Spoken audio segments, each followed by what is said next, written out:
সারাদিন ভবিষ্যৎ লইয়া অনেক চিন্তা ভাবনা করলেও এই সন্ধ্যাবেলা আইলে না খাওন ছাড়া আর কোনো চিন্তাই যেন আর মাথায় আয় না। আমি আমার ভবিষ্যৎ লইয়া অতটা চিন্তা করি না, যতটা সন্ধ্যা হইলে কি খামু এইটা চিন্তা করি। যাই হোক, অনেক চিন্তা ভাবনা, পরীক্ষা নিরীক্ষা, পর্যালোচনা, সমালোচনা সবকিছু করার পর আমি ঠিক করছি যে আজকে সন্ধ্যায় আমি একটু চাউমিন বানাবো।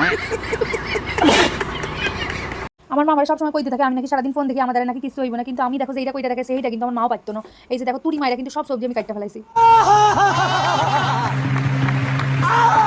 চাইলে কিন্তু তুড়ি মাইরা আমি রান্নাটা কইরা ফেলাইতে পারতাম, কিন্তু এটা আমি করুম না, নাহলে মা আমার আবার কইব ফাঁকিবাজ।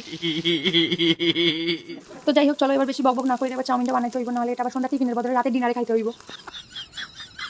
তো চাউমিনটা এবার কীভাবে বানাইছে এইটাও তোমাকে করে কইতে হইব, তাই তো চলো তাহলে কইয়া ফেলাই। প্রথমে কড়াইতে পরিমাণ মতো তেল দিয়ে দিয়েছিলাম রসুন কুচি, আদা কুচি, লঙ্কা কুচি, তারপর দিয়ে দিচ্ছি সমস্ত সবজি। যেহেতু চিকেন চাউমিন বানাইতেছি তাই দিয়ে দিয়েছিলাম কিছুটা মাংস কুচি, তারপর দিয়ে দিয়েছিলাম মুরগির মাংস থেকে বেরোনো একটা ডিম।